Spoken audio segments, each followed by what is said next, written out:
अब बात करते हैं क्वेश्चन नंबर 8 की। क्वेश्चन नंबर 8 में आपको इरेशनल नंबर फाइंड करने हैं। क्या फाइंड करना है आपको? इरेशनल नंबर फाइंड करना है बिटवीन रेशनल नंबर्स 5/7 एंड 9/11। 5/7 और 9/11 ये दो रेशनल नंबर हैं, इसके बीच में आपको 3 इरेशनल नंबर निकालने हैं। तो सबसे पहले आप क्या करेंगे? सबसे पहले आप 5/7 का वैल्यू निकालेंगे। वैल्यू कैसे निकालेंगे? आप डिवीज़न करेंगे, 5 को अंदर लिखेंगे, 7 को बाहर लिखेंगे। अब 7 का 5 में जाएगा नहीं डिवीज़न, तो क्या करेंगे? पॉइंट लगाएंगे, 0 बढ़ाएंगे, राइट। 7 7 से कितना होता है? 49, है ना। यहाँ कुछ नहीं, यहाँ कितना बचेगा? 1 बचेगा आपको। पॉइंट लगा हुआ है, फिर से 0 बढ़ जाएगा यहाँ पे। 7 1 जा कितना होता है? 7। कितना बचेगा आपका? 3 बचेगा, फिर 0 बढ़ जाएगा। 7 4 जा कितना होता है? 28, राइट। कितना बचेगा? 2 बचेगा, है ना, फिर 0 बढ़ जाएगा। 7 2 जा कितना होता है? 14, है ना। कितना हो जाएगा ये आपका 6 बचेगा, ठीक है। फिर 0 बढ़ा दीजिए। 7 8 जा कितना होता है? 56। फिर आपका 4 आगे बच गया यहाँ पे, यहाँ कुछ नहीं, 0। 7 5 से 35 होता है ना। तो कितना आ जाएगा यहाँ पे? 35 आ जाएगा। यहाँ 5 बचेगा, यहाँ कुछ नहीं। फिर से आप 0 कर दीजिए, तो कितना आ जाएगा? 50 हो गया। फिर 7 7 कितना हो जाएगा? 49 हो जाएगा। देखिए यहाँ से रिपीटेशन फिर शुरू हो गया आपका, है ना। सिर्फ ये 50 था, वापस यहाँ कितना आ गया आपका? रिमाइंडर वापस 50। मतलब यहाँ से रिपीटेशन आपका फिर शुरू हो गया। मतलब आप ये कह सकते हैं कि जैसे आपका यहाँ 0.714285 आया, तो वापस फिर से क्या आएगा आपका? आगे 1 आ जाएगा, फिर आपका क्या आ जाएगा? 4 आ जाएगा, है ना। तो इस तरीके से वैल्यू आपकी क्या करती रहेगी? आगे बढ़ती रहेगी। तो यहाँ जो आपकी 5/7 की वैल्यू कितनी है? 71428 है ना। क्लियर है? समझ में आया? और उसके बाद क्या कर रही है? वैल्यू आपकी रिपीट कर रही है। समझ में आया? चलिए अब हम बात करते हैं 9/11 की। तो हमने यहाँ लिख लिया 9 और यहाँ लिख लिया अपन ने 11। इसका भी डिवीज़न करेंगे, तो इसका भी आपको डिवीज़न निकालना पड़ेगा। सेम पैटर्न, तरीका वही सेम है ना। तो क्या करेंगे? 11 आप ना इसको इसके आगे कर लीजिएगा और ये वाला डिवीज़न इसके सामने कर लीजिएगा, है ना। तो 9 अंदर लिखेंगे, 11 बाहर आएगा, पॉइंट लगाएंगे। अब 9 जाएगा नहीं ना, तो पहले क्या लगेगा? पॉइंट लगेगा, 0 हो जाएगा। तो 11 8 जा कितना होता है? 88। 2 बचेगा, है ना। फिर पॉइंट तो लगा ही हुआ है, फिर 0 बढ़ गया। तो 11 1 जा कितना हो जाएगा? 11। फिर आपका कितना हो गया? 9 हो गया, है ना। पॉइंट लगाया 0। 11 8 जा 88, है ना। फिर 2 हो गया, 11 फिर 0 हो जाएगा ना। 11 1 जा 11। इस तरीके से आपका ये देखो रिपीटेशन शुरू हो गया। इस तरीके से आपका ये रिपीट होता रहेगा। तो मतलब ये कितना आ गया है? 0.8181। ये आपका रिपीटेशन इस तरीके से चलता रहेगा। अब आपको इरेशनल नंबर निकालना है। पहले मैं आपको रैशनल और इरेशनल के बीच का अंतर एक बार फिर से स्पष्ट कर देता हूँ, ताकि आपको कन्फ्यूज़न ना हो। पॉइंट के फॉर्म में डेफिनेशन तो आप लोगों को क्लियर है। तो कैसे आइडेंटिफाई करेंगे? जो आपका रेशनल नंबर होता है, आप ध्यान रखेंगे, वो पॉइंट के बाद में रिपीट करता है। डेसिमल के बाद में क्या करता है? रेशनल नंबर आपका रिपीट करता है। भले ही चलता जाएगा, रुकेगा भले ही नहीं, पर वो आपका क्या करेगा? रिपीट करेगा। जैसे 0.714285 के बाद फिर रिपीट कर रहा है, 714285 फिर रिपीट करेगा। तो जहाँ रिपीटेशन होता है बार बार नंबर का, वो रेशनल नंबर होता है। जैसे आपका देखो 0.81, फिर से 81, फिर से 81 आता, फिर से 81 आता, वो क्या होते हैं? रेशनल नंबर होते हैं। और जहाँ रिपीटेशन नहीं होता है डिजिट्स का, जहाँ डिजिट्स का रिपीटेशन नहीं होता है ना, जो नॉन रिपीटिंग डेसिमल्स होते हैं, जो आपने देखा नॉन रिकरिंग होते हैं, उनको आप बोलते हो इरेशनल नंबर्स। उनको क्या बोलते हो आप? उनको आप इरेशनल नंबर्स बोलते हो, ठीक है।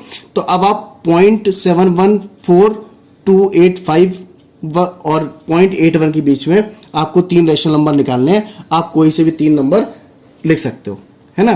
क्या है? किसके इसके बीच में? देखो 0.714285 और किसके बीच में? 0.81 के बीच में। इन दोनों के बीच में आपको क्या लिखने हैं? 3 रेशनल नंबर लिखने हैं। तो आप कोई से भी 3 रेशनल नंबर बता सकते हो, है ना।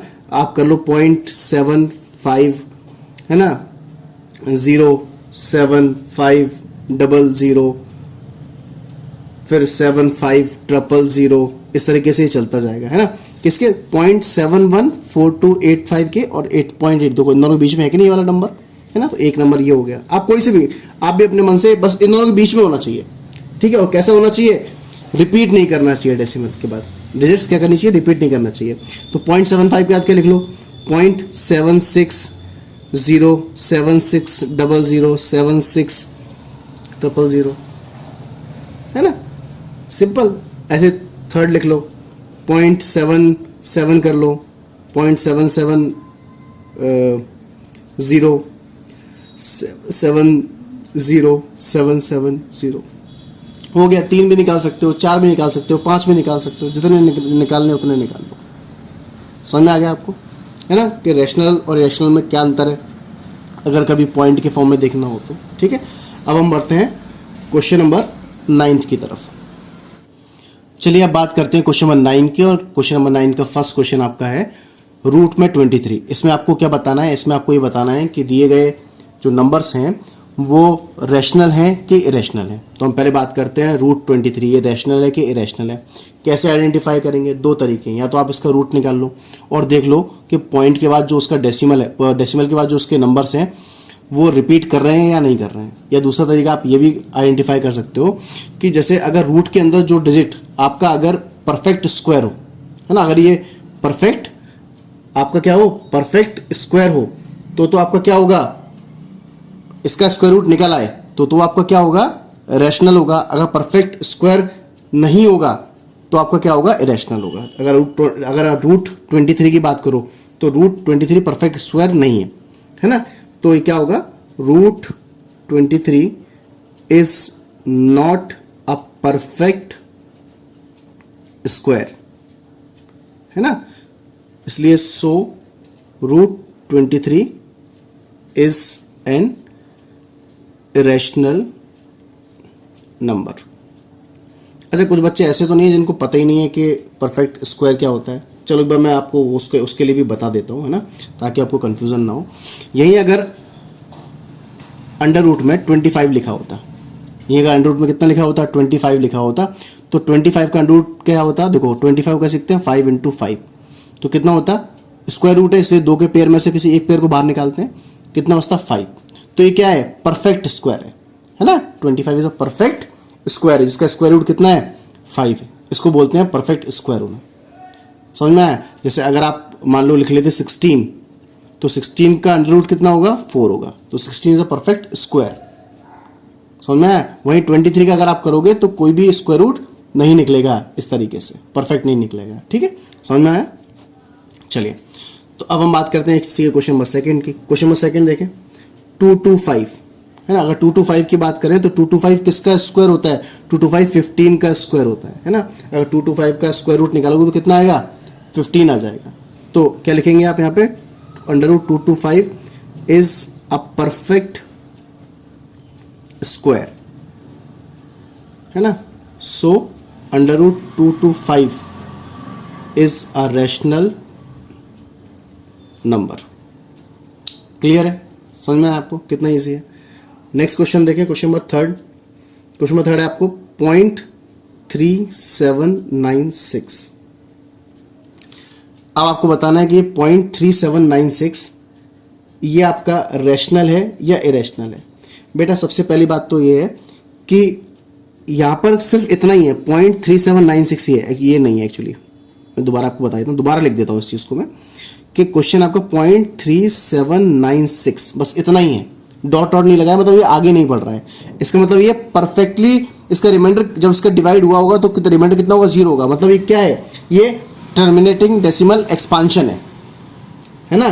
तो जो भी आपका टर्मिनेटिंग डेसिमल एक्सपांशन होता है वो आपका क्या होता है, रैशनल नंबर होता है ना। तो आप कैसे लिखेंगे कि 0.3796 इज अ टर्मिनेटिंग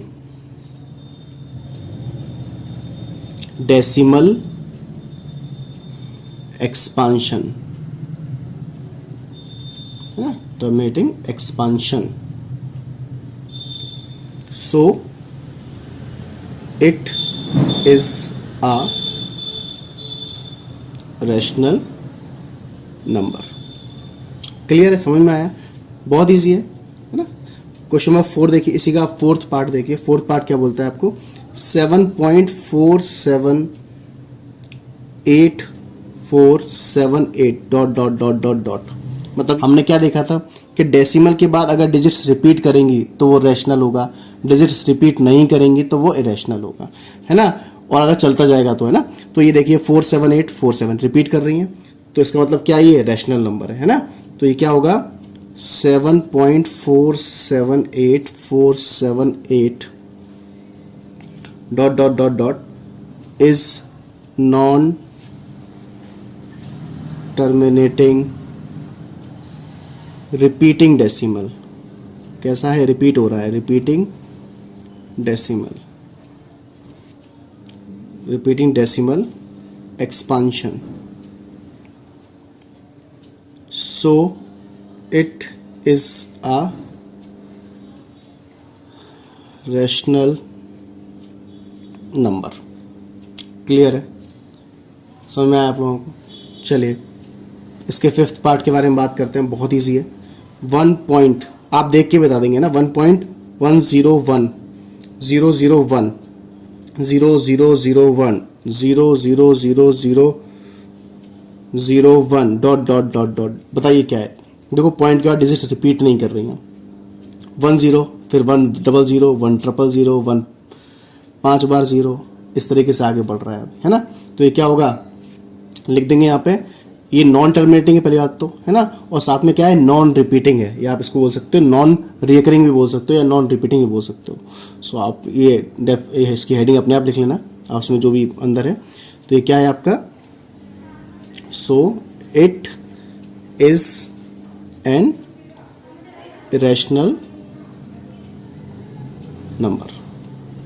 ठीक है, तो उम्मीद है आपको ये पूरा 1.3 का जितने भी क्वेश्चन थे समझ में आए होंगे। अब हम बढ़ेंगे 1.4 की तरफ।